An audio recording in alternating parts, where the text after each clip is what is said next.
I was approached in 1995 by a good friend of mine who asked me if I could sculpt a mystery object for him. Very secretive.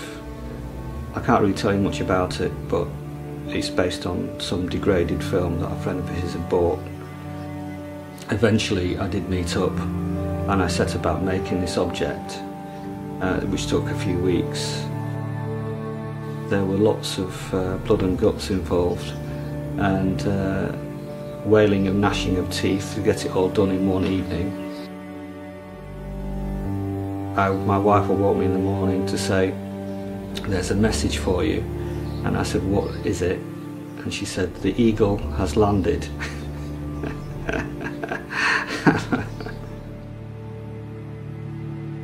It became a worldwide, well-known image a few weeks afterwards. I think my wife thought I'd robbed a bank or something, but she didn't ask me any questions about it. And I stayed silent about it for quite a few years afterwards.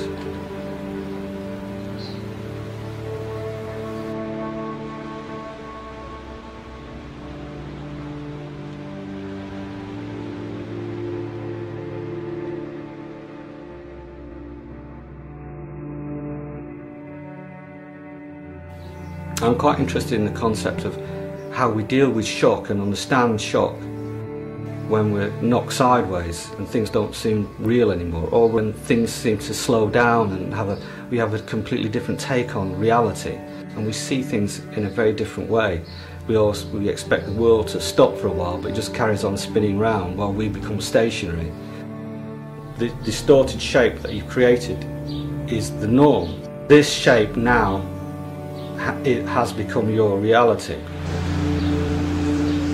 Can you get your head round what you're looking at?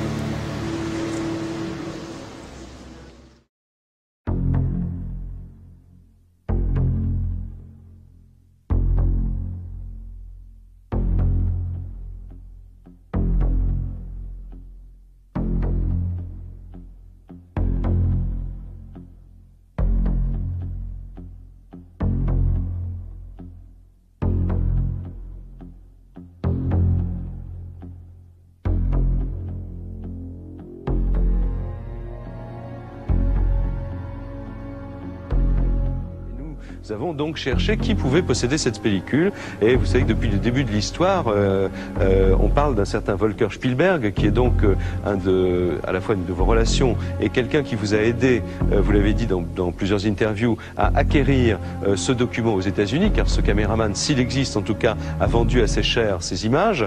Et donc le résultat de notre enquête, que vous allez découvrir maintenant avec nous, tendrait à prouver que M. Spielberg possède effectivement les originaux du film dont nous voyons la copie vidéo, sachant qu'il travaillait dans une société qui fait de la vidéo à Hambourg. Nous nous sommes rendus sur place et voici la suite de notre enquête. En Allemagne, à Hambourg, à l'adresse de la société de Volker Spielberg, une société spécialisée dans la vidéo musicale, toute activité a cessé. Ses anciens collaborateurs et ses voisins ne savent absolument pas où il se trouve actuellement et affirment qu'il a quitté Hambourg du jour au lendemain. Volker Spielberg a été localisé dans un autre pays d'Europe et nous avons pu le joindre au téléphone. I want to be left alone. I'm a collector. I want to be out, and I want to have no contact with nobody regarding this matter because this is my personal thing. Volker Spielberg nous a confirmé qu'il possédait bel et bien les bobines originales de la soi-disant autopsie de l'extraterrestre. Il a aussi affirmé avoir en sa possession d'autres bobines d'un film inédit montrant une seconde autopsie. Quand nous lui avons demandé de nous confier quelques images des pellicules afin de les analyser, Volker Spielberg nous a répondu qu'il en parlerait avec Ray Santilli. À ce jour, nous n'avons toujours pas pu obtenir une seule image. Enfin, nous lui avons dit que si le film était vrai comme il l'affirmait, il appartenait certainement à l'humanité tout entière. Il nous répondit qu'il n'était pas sensible à cet argument. Il a rajouté qu'il ne voulait absolument rien avoir à faire avec les journalistes.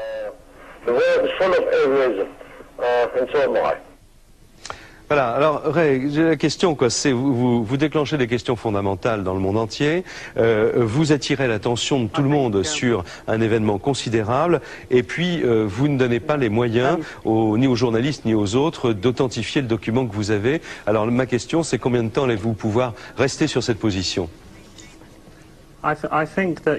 Vous savez, ce dernier extrait que nous avons vu justifie mon approche et justifie la façon dont je mène cette campagne.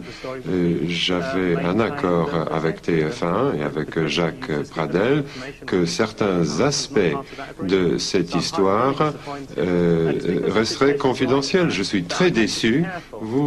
C'est pour ça qu'il faut faire attention. Vous aviez promis que ces choses-là, certaines choses ne seraient pas dévoilées, et jusqu'au moment où ce n'est pas mûr pour tout dévoiler, nous n'allons pas le faire. Oui, mais nous n'avons pas les mêmes intérêts. Nous sommes redevables devant le public de lui proposer des histoires crédibles. Et si nous avons donc mené notre enquête directement sur le terrain, c'est parce que cela faisait des semaines que nous vous demandions d'entrer en contact avec Monsieur Spielberg et que votre réponse était toujours la même. Demain, peut-être, je vais voir, il n'est pas là, il va rappeler, etc. Or, nous avons une émission, c'est ce soir. Et donc, nous avions besoin d'un certain nombre de réponses. Et j'ajouterai, si vous me le permettez, en m'excusant auprès de vous de mon indélicatesse, mais d'après l'enquête que nous avons menée, Monsieur Spielberg n'est pas un collectionneur de films. Monsieur Spielberg n'est pas l'homme qu'il dit être, et je ne sais pas ce qui l'anime exactement, ni pour quelle raison il tient à ne pas divulguer ces documents. La question que vous ne pourrez pas nous empêcher de nous poser un jour, c'est: y a-t-il seulement un film? Je sais que j'ai donné tout ce que je peux maintenant. Il n'y a rien d'autre à révéler au public à l'heure actuelle. Mais alors comment ressent-il juste une question? Excusez-moi de vous interrompre, mais une question. Moi je ne comprends pas une chose. Pourquoi est-ce que, même si ce n'est pas vous qui avez la décision, pourquoi les personnes qui possèdent cet original ne donnent pas les moyens d'authentifier la pellicule, puisque vous savez très bien qu'une authentification de la pellicule multiplierait le prix, puisque vous avez parlé vous-même d'une campagne et d'une opération commerciale, le prix de votre document serait multiplié par 100, par 1000, par 10 000. Il n'aurait plus de prix si on était sûr que ce document était authentique. Alors, comment pouvez-vous rester sur cette position? Comment pouvez-vous nous faire croire que vous ne voulez pas qu'on authentifie votre film si ça n'est pas une escroquerie? Vous dites que vous êtes un intermédiaire et d'après nos informations, on s'apprêterait à commercialiser une deuxième autopsie et là je crois qu'à ce moment-là, il n'y aura plus aucune crédibilité à cette affaire et je crois qu'on travaillait tous dans le même sens en fait.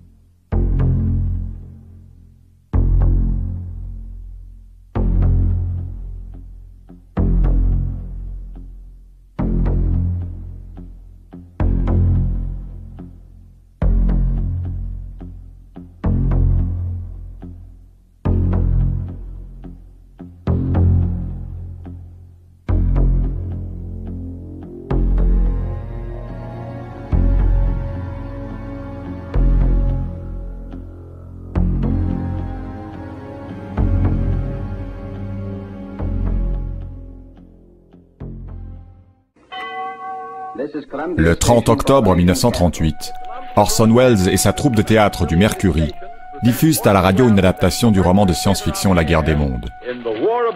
Cette histoire d'une invasion martienne, transposée dans le New Jersey aux États-Unis, est présentée sous forme de flash et de reportage, passe pour un vrai direct et provoque une confusion. Personne n'a oublié le jour où la radio a annoncé que les Martiens débarquaient sur Terre. Derrière le micro, un homme, Orson Welles. De sa voix terrifiante, il hurlait que les Martiens avaient atterri à Grover's Mill, un bled perdu des États-Unis où ils avaient commencé l'extermination de la population. Pour les 12 millions d'Américains qui n'ont pas compris qu'il s'agissait d'une pure fiction, c'est la panique, l'apocalypse, le début de la fin du monde. Orson Welles, qui testait déjà ses talents de comédien, en rajoutait, faisant une description apocalyptique des visiteurs de l'espace. Des gros ours luisants, avec une bouche en V dégoulinante de salive, l'horreur pure et simple. Les Américains se barricadent chez eux, décrochent leurs fusils et attendent, en tremblant, l'apparition des affreux hommes verts. Heureusement, ceux-ci ne sont jamais venus. C'était un canular qui a plongé l'Amérique dans l'hystérie et la terreur pendant plusieurs heures. Et curieusement, dès qu'on renouvelle l'expérience, à chaque coup, dans tous les pays, les auditeurs se font piéger. Avec beaucoup de réalisme, l'un des acteurs joue l'envoyé spécial qui commente en direct le débarquement des Martiens. Ils ressemblent à des tentacules. Je peux voir leur corps maintenant. C'est gros. Aussi gros qu'un ours et ça brille comme du cuir mouillé. Et ce visage, mesdames et messieurs, c'est indescriptible. Les Martiens qui diffusent un gaz mortel avancent vers New York. L'armée américaine leur tire dessus sans succès. C'est un carnage et toute l'Amérique est prise de panique. Des Américains se calfeutrent dans leur cave, courent à l'église pour une dernière prière, voire se donnent la mort avant d'être asphyxiés par les extraterrestres.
On a small farm, a pulsating, glowing craft was captured on video by an anonymous source.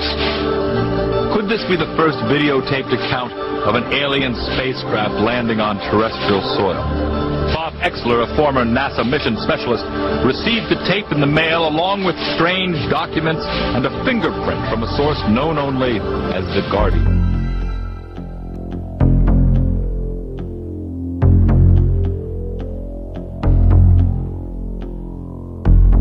In my judgment, the so-called Guardian case is one of the most sophisticated and well-documented UFO cases in history. We have a videotape with some physical evidence from that. There was enough information in the package to suggest a landing site where the event occurred.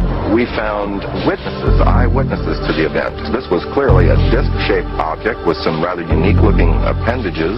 We don't know what that really represents, but it clearly is the overall shape, and you can see that because the flares in the background are illuminating smoke, which are backlighting this object.